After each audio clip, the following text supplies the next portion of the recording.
Hai semuanya, gimana kabar kalian? Semoga selalu dalam keadaan baik. Jadi welcome back teman-teman di segmen analisa kripto, dan di video kali ini kita akan bahas lagi untuk koin Cardano sesuai dengan requestan dari Wibu Abadi. Kita bahas koin Cardano yang terbaru. Hari ini Cardano diperdagangkan di kisaran 8.400. Teman-teman, hari ini naik sekitar 2%, market sedikit positif ya. Kemudian Cardano berada di peringkat 158 di CMC. Ini salah satu koin layer 1 yang tujuannya itu adalah menghadirkan yang namanya konsensus eh, proof of work, teman-teman. Proof of work yang digabungkan sama yang namanya Bitcoin with Direct Acrylic Graph atau DAG. Jadi prinsipnya ini adalah skalabilitas untuk versi Bitcoin-nya. Cardano sendiri itu mengusung yang namanya teknologi scale up ya. Dia berusaha untuk meningkatkan lagi untuk ekosistem yang bisa dibangun, teman-teman. Jadi kalau kita lihat dari Cardano sendiri, dia support sama yang namanya smart contract, kemudian juga ada proven security, no cost transaction, artinya transaksinya sangat murah.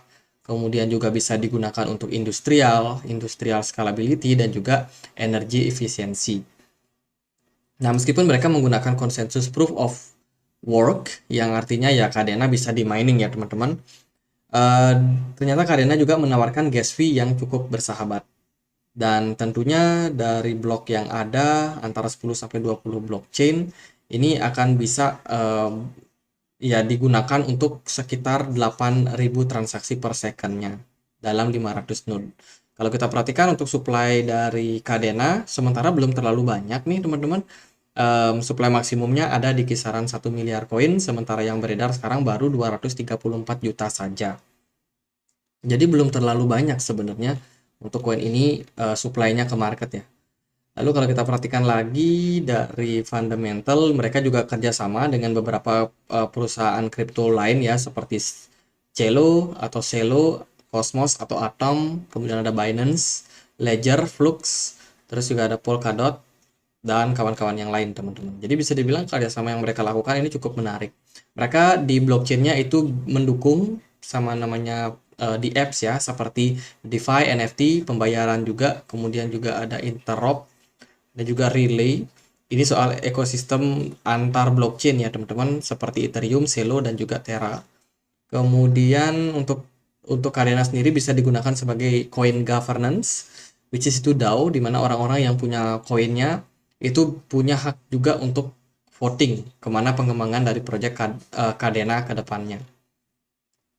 Jadi itu sih teman-teman, kalau kita perhatikan juga dari segi ini mainnet ya, Explorer Chain Web Mainnet dari Cardano.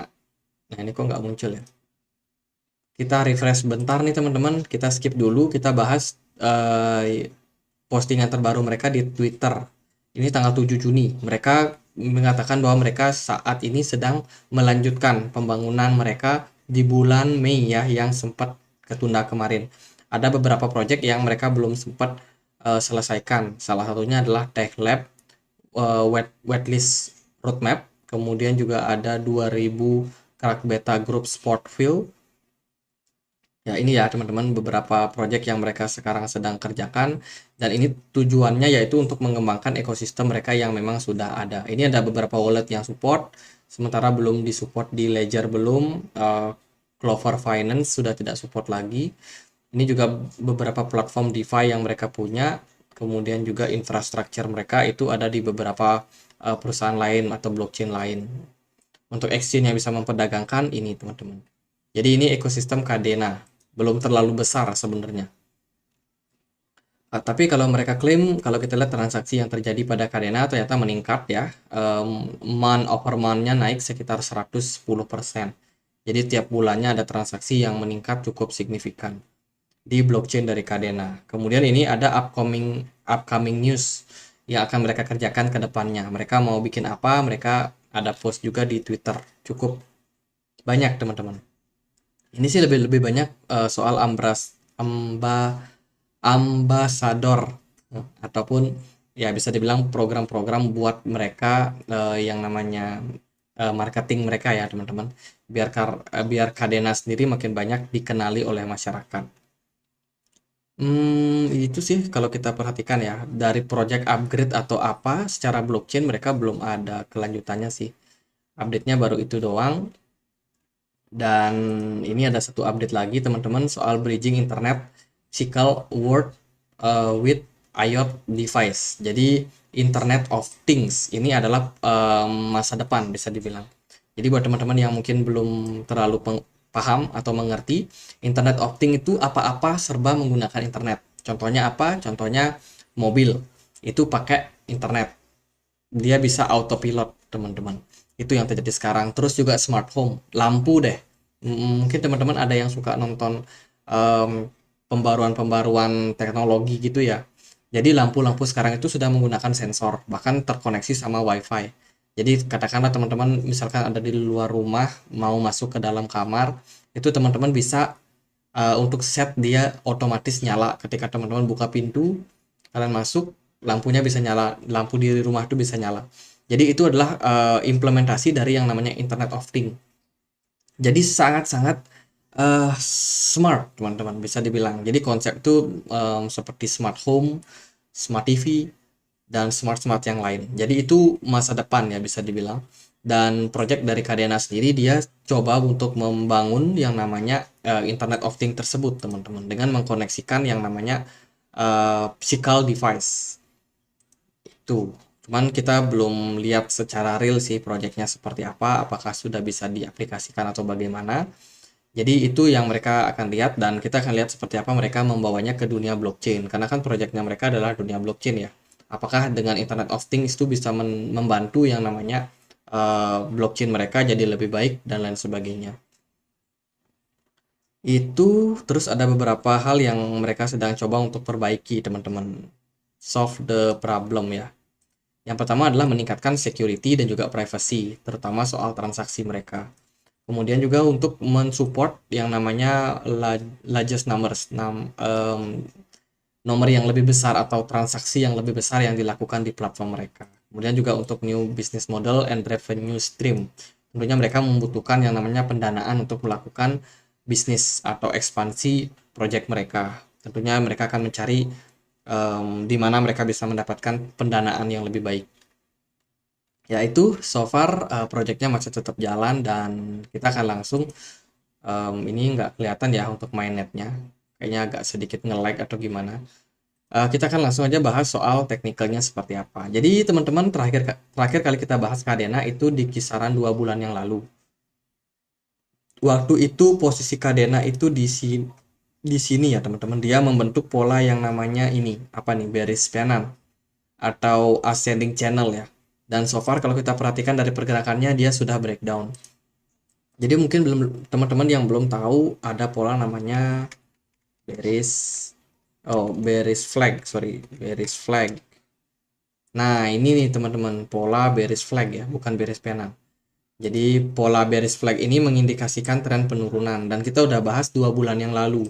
So far gimana? So far sudah terrealisasi. Pergerakan dari Kadena justru breakdown dan ya sekarang udah mencari level yang lebih bawah lagi. Kalau kita perhatikan di sini dia sedang tidak berada dalam posisi support. Supportnya masih ada di bawahnya di kisaran 0,3. Jadi kalau let's say Kadena bisa drop lagi, mungkin aja dia bisa mengarahkan ke harga kisaran 0,3 ini. Untuk posisi sekarang masih cukup rawan. Lebih baik berhati-hati dulu. Kalau mau akumulasi, kayaknya beresiko juga, teman-teman. Jika kita perhatikan di time frame daily, sebenarnya pergerakan dari Kadena ini kecenderungannya adalah downtrend. Kecenderungannya downtrend kalau kita compare sama pergerakan dari Bitcoin so far kan ya koreksi juga sih, tapi penurunannya itu nggak sedalam yang terjadi pada Kadena. Meskipun BTC dominance-nya memang sempat menguat di perdagangan kemarin, tapi menurut saya Kadena ini seperti ada tekanan jual yang agak tinggi. Volume perdagangannya pun juga cukup tinggi di sini, tapi tidak disertai dengan volume smart money yang meningkat. Jadi itu adalah indikasi-indikasi terjadinya penurunan yang cukup kuat. Artinya bandar juga agak belum melakukan atau belum tertarik untuk memainkan harga dari Kadena. Kalau kita perhatikan dari penurunan yang terjadi di sini ada wick yang sepertinya sih akan menjadi indikasi pembalikan arah jangka pendek. Mungkin akan ada kenaikan sedikit dari Kadena yang hari ini harganya ada di kisaran 0,5. Kita ekspektasikan dia bisa menguat dulu ya. Untuk target saya sendiri belum terlalu yakin karena melihat dari posisi penurunan yang terjadi cukup impulsif, kemungkinan target terbaiknya itu ada di kisaran 0,72. Itu target terbaik ya, teman-teman. Jadi best case skenario kalau nanti keadaannya bounce back, kita ekspektasikan bisa naik sampai 0,72 itu dengan persentase kenaikan sekitar 24 sampai 25%. Kalau untuk sekarang posisinya menurut saya view-nya masih cenderung dalam tekanan jual. Terus kalau kita perhatikan di time frame yang lebih kecil, sorry, di time frame 4 jam sendiri, pergerakan Cardena disertai dengan volume yang cukup tinggi. Ketika dia sudah breakdown dari yang namanya pola bearish flag ini, ya kelihatan sekali sih tekanan jualnya itu banyak terjadi atau dilakukan oleh retail. Kenapa retail? Karena ya candlenya kecil-kecil semua ya teman-teman, tidak terlalu gede. Di sini baru ada bantingan dari bandar, volumenya tinggi, kemudian juga bentukan candlenya juga agak panjang. Jadi beberapa waktu terakhir di perdagangan Cardena ini mendapatkan tekanan yang cukup kuat teman-teman.